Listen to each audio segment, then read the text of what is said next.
Well, thank you for inviting me, Stephen, to this very special occasion of the Asian Photo Festival. And on behalf of PSA, I want to welcome all of our members worldwide, and especially our Asian members. As a little bit of a background, Photographic Society of America worldwide was actually founded in 1934 when some members saw their need to share their photographic expertise. This group actually started in 1918 with a photo club, and they finally merged and became the Photographic Society of America. And we now have over 80 countries as membership across the world. Our current headquarters is actually in Oklahoma City. What is the mission of PSA? Well, what we want to do, and it's very simple, is that we want to promote the art and science of photography as a means of communication, of image appreciation, and obviously cultural exchange, to provide education, inspiration, and opportunities which foster growth and expression for the photographic members of PSA. What do we offer? Well, we try to be all things to all people, which is almost impossible, but we do a wonderful job at providing educational programs through webinars. We have a printed monthly journal, which is rare amongst the organizations.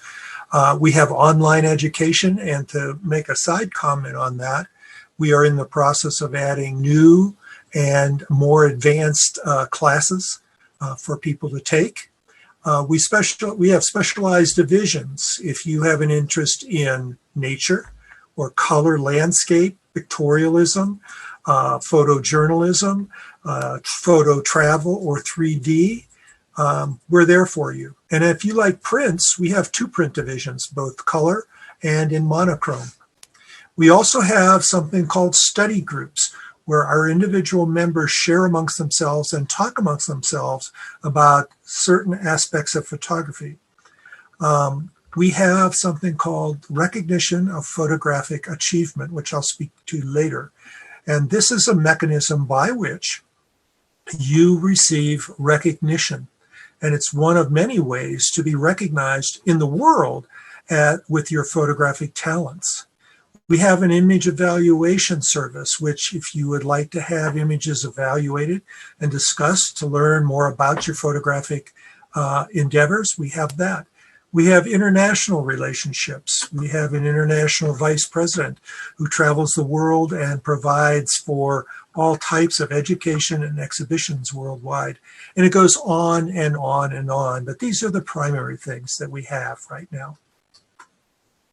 So each year, PSA has a photo festival, and that photo festival is a gathering of people, and it's becoming more international. And unfortunately, in 2020, we had to cancel because of the COVID issue, but we are planning actively next year for October 5th through 9th in Rapid City, South Dakota, our photo festival. The photo you see here was taken in the Badlands, which are very close to Rapid City. What is PSA all about? Well, and who can join? Anybody can join PSA.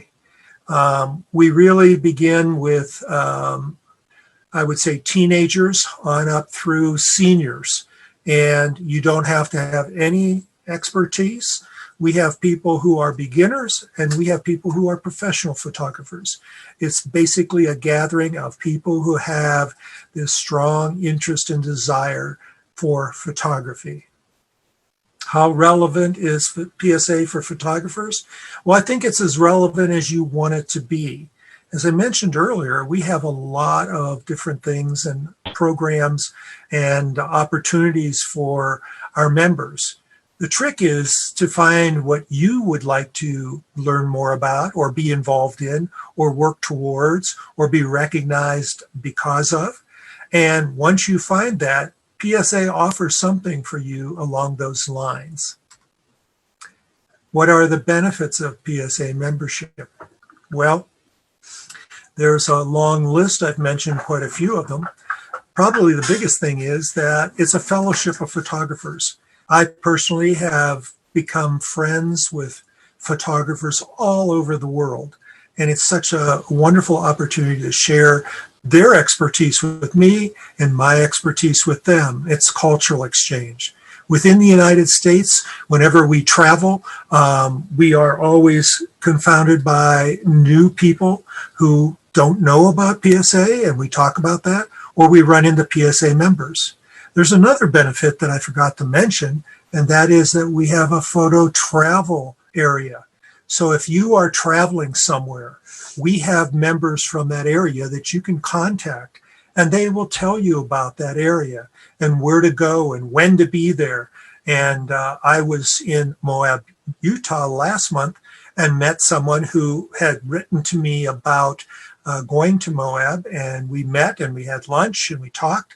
So it was another way of finding a new membership and sharing that love of photography.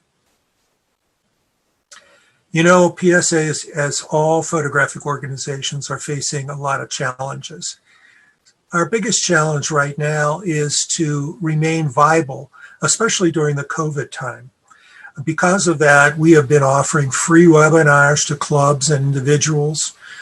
We've been reaching out with a lot of Zoom conference meetings and things so that people can stay relevant during this terrible time.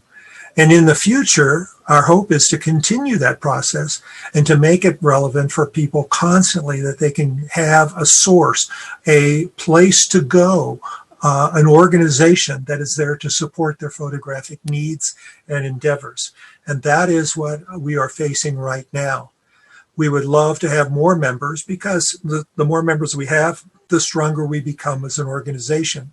And we are growing, but most of our growth is occurring outside the United States.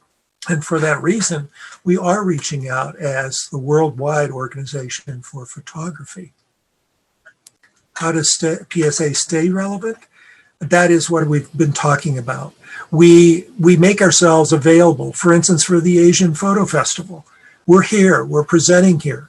I've done presentations for India. I've done presentations for for China and other organizations, to make ourselves available to share what PSA can do and have for the members and for organizations such as the Asian Photographic Festival. How does PSA balance between users of cameras and smartphones? Well, PSA, since it's begun back in 1934, has been there for a lot of transition. I think you're probably all aware that in 1934, black and white photography was the only photography, and that photography happened to be prints only. And PSA has evolved when color came into place. PSA has evolved into color slides. PSA has evolved when digital has taken place. And we all know now that the smartphones are becoming more complicated. They are becoming higher quality images. And we know that that's part of where some photographers are headed. And we want to be part of that. To that end, we have offered and will be offering webinars on the use of smartphones and how to use the apps that go with smartphones. We also know that there are several exhibitions or salons that offer specific categories that are smartphone images only. So I only see this increasing in the future, and PSA will be a leader in that process.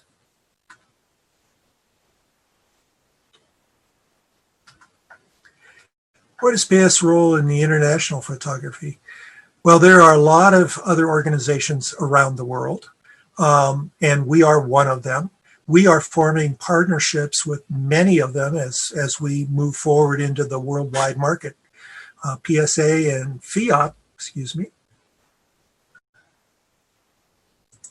PSA and Fiat have entered into an agreement on how we do things and how we interact with each other.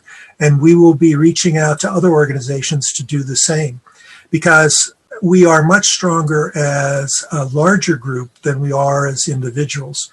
And so therefore, PSA is very interested in becoming partners with all of the different photographic organizations around the world. What does PSA doing for photographers in the economic recession? Well, this has been really challenging for all of us. We have a lot of expenses that are not getting necessarily filled because of some of our revenue streams. But we also know that being a member of an organization is a cost to a photographer. And we wanted to make sure that it's a perceived value, that you value what you are paying for. And so we actually have developed, instead of getting the hard copy or the produced copy of the journal, you can join electronic copy and get that emailed to you every month and have that at a reduced rate. And so that's what we're doing. We also looked at raising the rates in 2020, but because of the COVID and because of the needs of our photography friends around the world, we decided to hold off on that for some future date. Even though we haven't raised our rates in over 8 years, we felt it was important to keep our rates as low as possible so that as many people as possible could be members of PSA. It's very critical for us to maintain that relationship. So ROPA, and what that means is it's the recognition of photographic achievement. And in my second presentation, I'll be speaking to some specific questions about this. But basically, a recognition of photographic achievement is a way for you as a photographer to be recognized either locally, regionally, nationally, and even internationally for the photographic work that you do. And it starts out and you work your way up through these different levels. You start with a QPSA, and then you work your way up all the way to GMPSA Platinum, which means you have 11,000 acceptances, which I'll explain a little later. But a lot of people want to be recognized for their work. And it's very nice, even in my club. When I win, it's very nice. But my club's about 60 or 70 people, and those are the only people that recognize the achievement that I've accomplished. But when you have a recognition, ROPA, it's an international recognition. People from all over the world know you, and they recognize your work. I have come to recognize the work of so many photographers from around the world because of their ROPA distinctions. And I know their work, and I appreciate their work. What's also nice about it is that it's a challenge for you to do better. When you work on your ROPA, you enter competitions or salons or exhibitions, and you get recognitions for those, and they build up and you accumulate them, and that's how you work your way through the ROPA, or the recognition of photographic achievement. There's another section to this that many people may not be aware of. We also have a who's who in photography, and we have the top 10 box. And each year we have a mathematical formula where we take all of the exhibitions and the acceptances that people have in those exhibitions, and we calculate who are the top 10 around the world. And I've been fortunate to be in the top 10 box myself, and I know how important that can be. And it's a challenge to work your way through that, and it's very important. The who's who is a long listing of the photographers in the order that they have achieved throughout the year in their exhibitions. So this is another way of being recognized. PSA Stars. When you enter a competition, an exhibition, or salon, whatever term you want to use, these are put on around the world. Every month there's probably 20 or 30 or more that you can enter on your own, and they are by categories. As I mentioned before, there's nature, there's color, there's monochrome, there's prints, there's photojournalism, and there's photo travel, and there's actually 3D also if you have an interest in 3D. And when you enter your images, they are judged by an international team, usually, who are qualified judges, and they will assign whether you are adequate to be accepted into a show or whether your images are not adequate. And you accumulate acceptances as you go. And when you get an acceptance, that goes towards your star ratings. And I'll explain those a little later on. But you go from stars to galaxies to diamonds. And one of the steps that you take requires more acceptances and different images. So you can't take one great image and keep entering it and move up through there. You have to have a full portfolio or plethora of different images that are standards are high enough that they get accepted into these salons or competitions. We also, PSA also offers something very unique for those people who do not want to enter into individual competitions, salons, or exhibitions. We have something called the portfolio distinctions. And what that involves is that you select a body of your work that is cohesive around some topic. And we have them in color, monochrome, and also in prints. And each of the levels, bronze, silver, and gold, requires more images in the collection that you present. So there's another way if you like to do a body of work to represent what you do. And this is another distinction that you have that you can add behind your name. And you'll see a lot of these now happening. So I thank you for your time as we move forward through here. And we'll stop at this point and we'll go on to another one.